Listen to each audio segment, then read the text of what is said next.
हाँ जी, good evening to all. आज का हमारा टॉपिक रहेगा पर्यायवाची। तो आप इस वीडियो को ध्यानपूर्वक देखिए, सुनिए और समझने का प्रयास कीजिए। और एक बात, जिन बच्चों ने आज क्लास नहीं लगाई किसी कारणवश, तो वो इस वीडियो को कम से कम 2 से 3 बार देख लें, ताकि आपके सारे डाउट क्लियर हो जाएं। तो सबसे पहला होगा हमारा पॉइंट किनारा।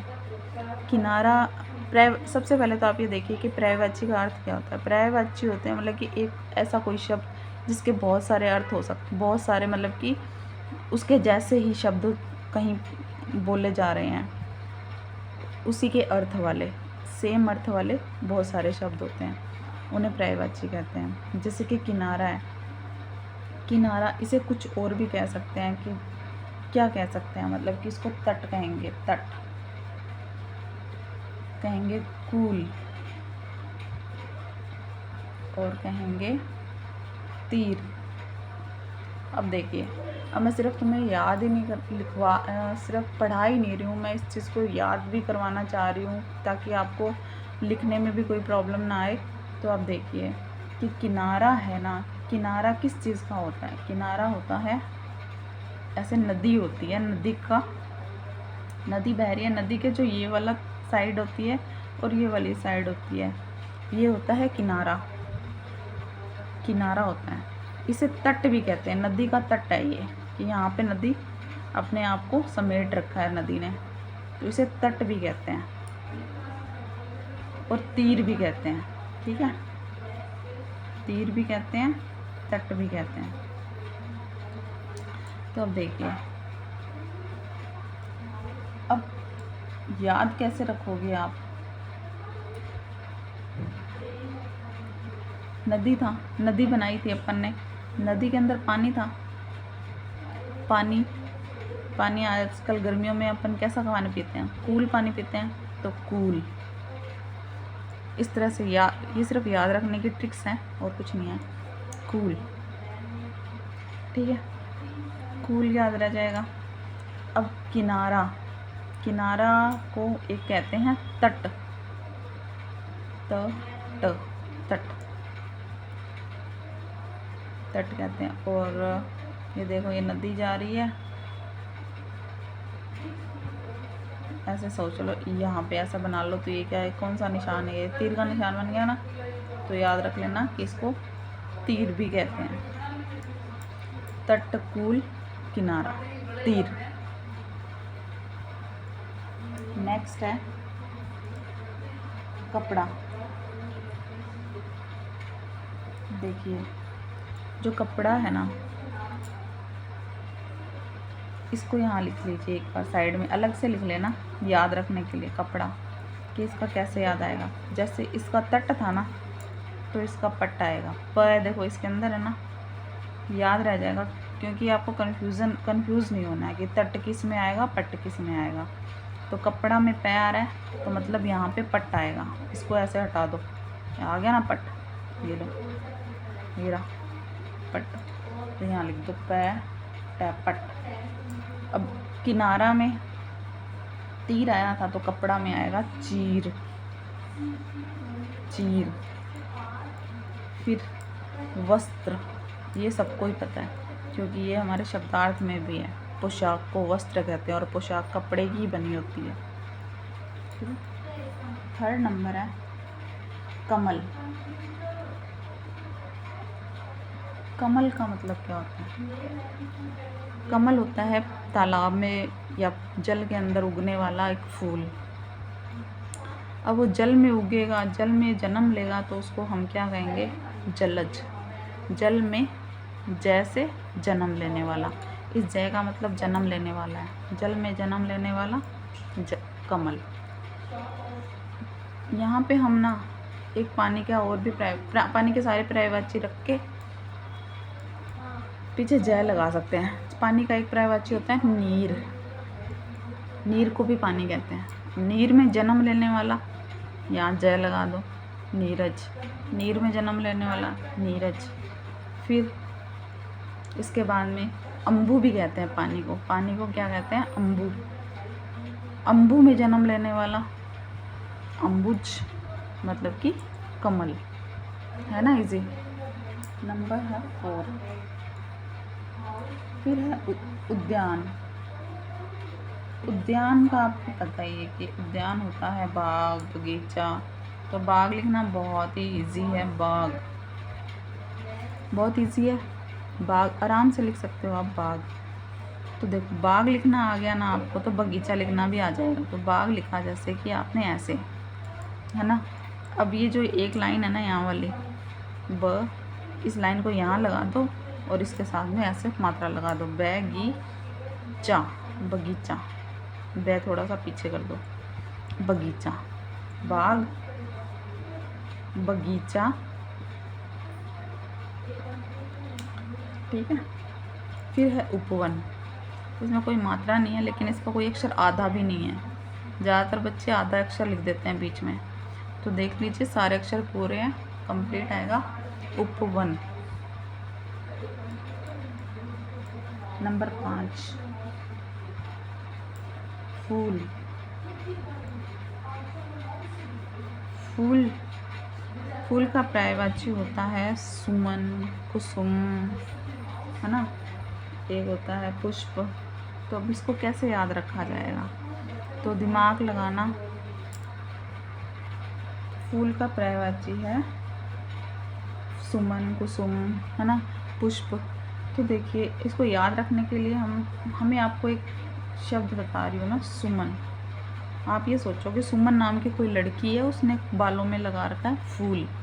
तो सुमन अगर याद रह जाएगा तो एक और आपको बहुत इजीली याद हो जाएगा, कुसुम। कैसे याद होगा?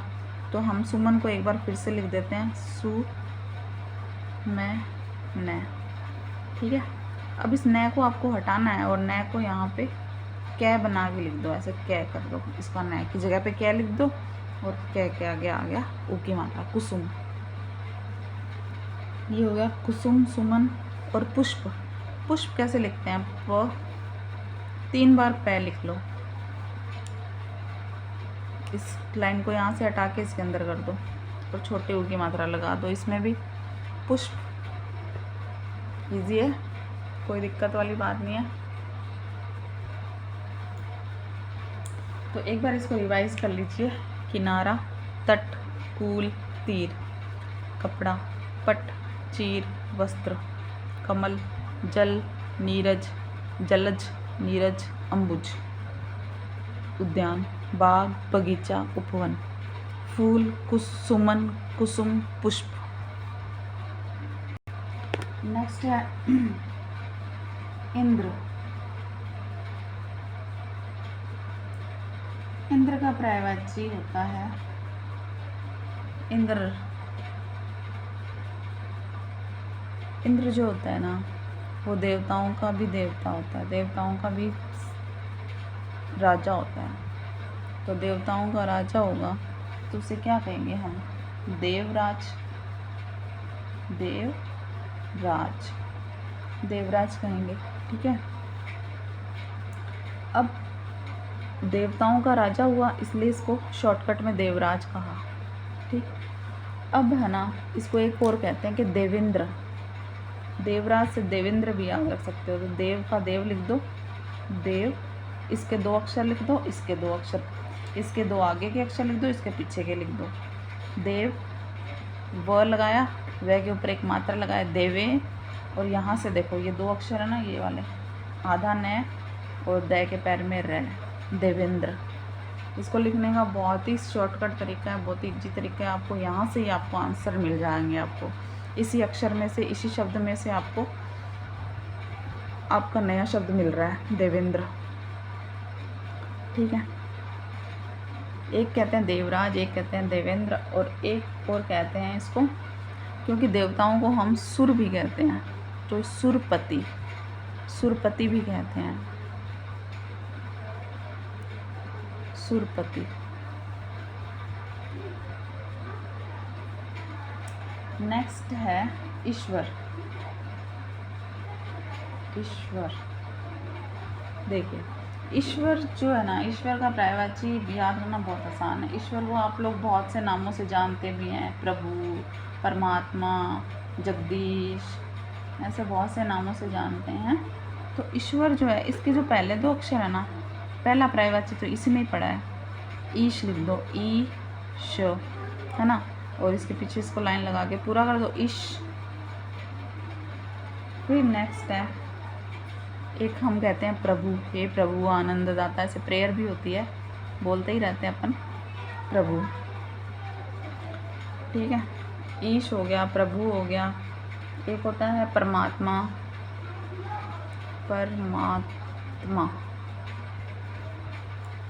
ठीक है, इसको थोड़ा सा ध्यान रख लेना, हे परमात्मा सबको सद्बुद्धि दो।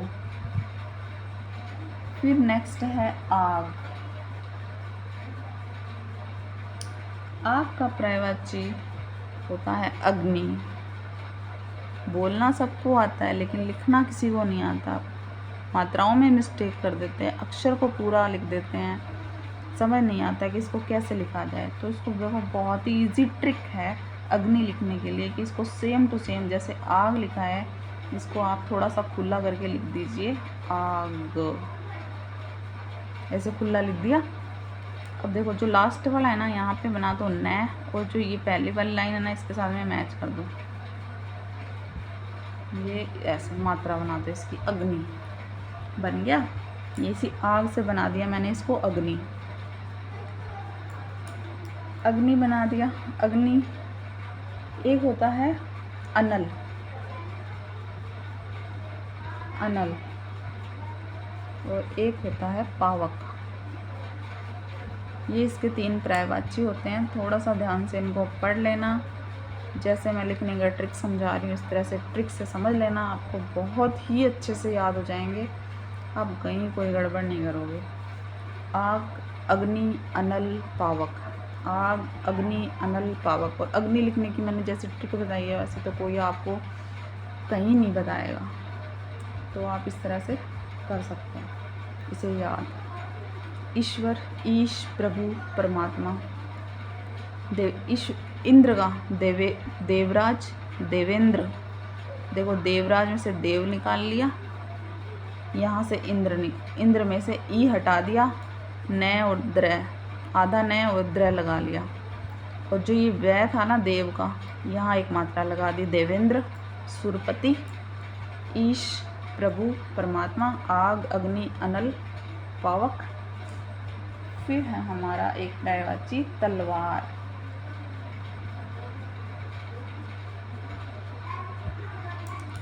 तलवार किसका पर्यायवाची, तलवार के पर्यायवाची शब्द क्या होंगे? तलवार के पर्यायवाची शब्द होते हैं, एक तो होता है असी, इसमें छोटी की मात्रा आएगा, बड़ी की मात्रा मत लगाना, असी। एक होता है खड़ग, खड़ग। एक होता है कृपाण, जो सरदार लोग ज़्यादातर अपने साथ में एनी टाइम रखते हैं, छोटी सी ऐसी कृपाण बनी होती है, वो उनके साइड में कंधे पे लगी रहती है एनी टाइम, उसको कृपाण कहते हैं, ठीक है। और एक होता है शमशीर,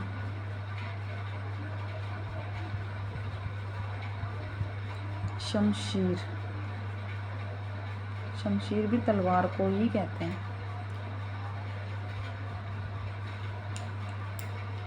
मैं एक लास्ट पर्यायवाची वो यहाँ करवा देती हूँ, दुख। दुख का पर्यायवाची शब्द होंगे ताप, कष्ट, पीड़ा।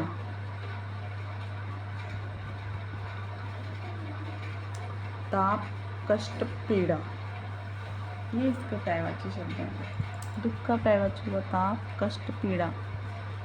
इंद्र का पर्यायवाची हुआ देवराज, देवेंद्र, सुरपति।